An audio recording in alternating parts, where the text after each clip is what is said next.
congratulations for deciding that Mason is the place for you. That was definitely the place for me. I graduated in the class of 2014 with my BA in psychology. I went on from there to hold positions in nonprofits and other local governments, and currently now I'm at DC Department of Disability Services, managing a federal grant as a project manager to expand and increase opportunities for youth and young adults with disabilities in the employment space and the post-secondary education space. So a lot of my passion for equity and equality came from the Lee Center, Mama Lisa, and a lot of other organizations on campus, and I really appreciate them for that because they gave me my opportunity to, find my voice and what I was passionate about.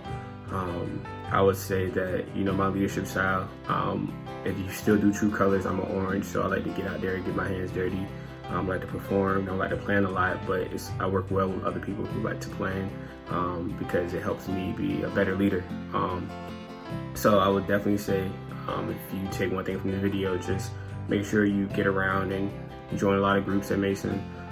Get to know and find your niche and your people, and then just follow that passion because it will lead to a rewarding career. And if you need anything or you're interested in getting into my field or how I got here, feel free to reach out to the lead office and they know how to contact me. So congratulations on starting a new year, and good luck, Mason Nation, with everything that you're going to do in the future. Hi everyone, my name is Taylor Sprague. I use they, them, theirs pronouns. And I graduated from George Mason in 2016 with a Bachelor of Arts in Government and International Politics and a minor in Leadership Studies. And what I'm currently doing, I am an academic advisor for the University of Massachusetts, Boston, with the College of Science and Mathematics, a predominantly minority-serving institution. And I say that because I think the topics and the focus areas of this year's Leadership Mason Conference are so important to what I'm doing, in particular related to diversity, inclusion, and identity development. Every single day I'm aware of, my identities and how I'm showing up to support my students who have very different identities and world experiences than me. In my previous role, I was working at a very different institution, a business institution that was predominantly white and predominantly well off. And so working in different sectors and being able to adapt and use my understanding of identity and upbringing to help shape students and help guide them on their academic journeys has been really, really important. Additionally, as an academic advisor, I use the concepts of career exploration and mentoring every day and helping students understand the journey that they're on, helping them really widen their perspective of what that journey can look like and not just thinking that they have to go down this path or this path because that's what other people are doing or what their parents are doing, but really thinking about who am I and how can I contribute to this world in the most meaningful way. Being a part of the lead office and leadership programs at Mason has made all the difference in my life because I spent so much time asking those questions. Who am I and what am I doing? What do I bring? And what strengths do I bring as an individual? Because all of us bring our individual strengths to leadership. And it's really important that, we show up in the ways that we were meant to show up and that are our most authentic selves. So my advice as you participate in this Leadership Mason experience is that, really be a part of it and give into it because you're learning ways to question the world and question yourself and explore things that will take you far beyond your college experience. And you won't walk away with all of the answers now, but you'll learn how to start answering some questions and what questions you should even be asking in the first place. My words of advice and encouragement for a Mason student is that we're in weird times, as you know. It's weird to think of the Leadership Mason Conference happening on Zoom or in virtual setting. And we need you. We need you to show up with the talents and the strengths that you bring and that you have. And so my advice is to focus on the things that make you happy, focus on the things that make you feel like you are contributing to your community, and focus on the things that make you come alive. Because what the world needs is people that come alive. I wish you the best of luck with the rest of this year. There are challenges ahead, but if there's any group of people who I know can face them, it's Mason students and Mason alumni. My name is Charles Nicholson. I am a graduate of George Mason University with my first degree in 2008 in sport management and a future two-time graduate of Mason as I wrap up a project to fulfill my requirement for my master's degree in international sport management this December. So what I currently do as a brand manager, social media, creativity, communication is a profession that can sometimes make you feel like you're always on, even when the workday is over.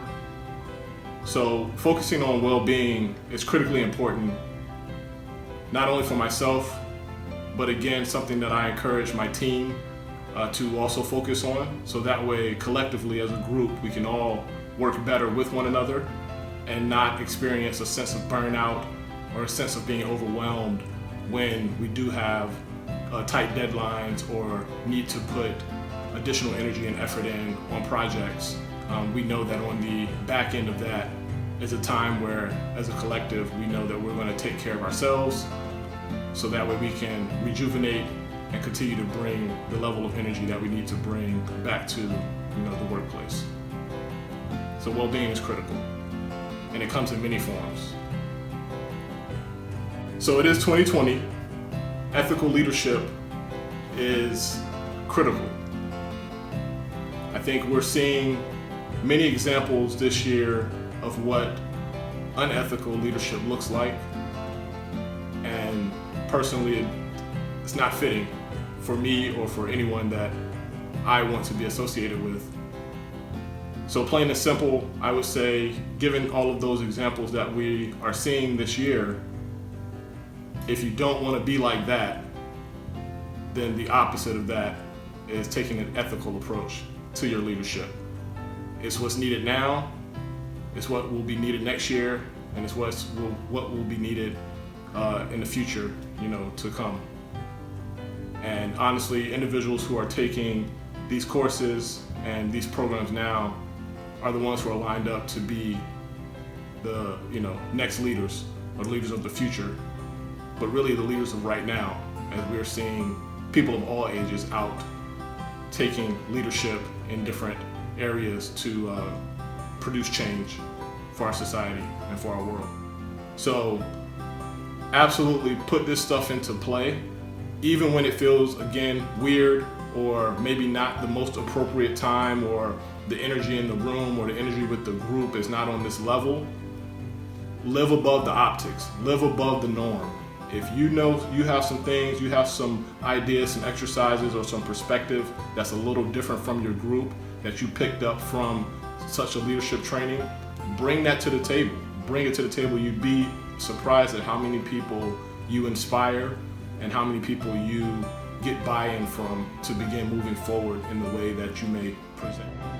Hey everybody, what's up? My name is Soteria Shepardson. I graduated from George Mason University in 2008.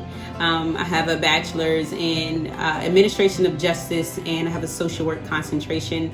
At this time in my life, I am giving you guys a little insight to how I really show up in the world first and foremost, and that is as an artivist. I take art, specifically music and poetry, and I combine it with activism, and AKA artivism. It's been a huge part of my career and my life for the last 5 years specifically, and that has evolved into some amazing opportunities, working with tech companies and speaking on issues of social justice using poetry, working with nonprofits and community organizations. It's been really a dream come true to be able to take this gift and allow it to blossom. And recently I became the real coordinator of a nonprofit, and that is really talking about race, equity, action, and leadership.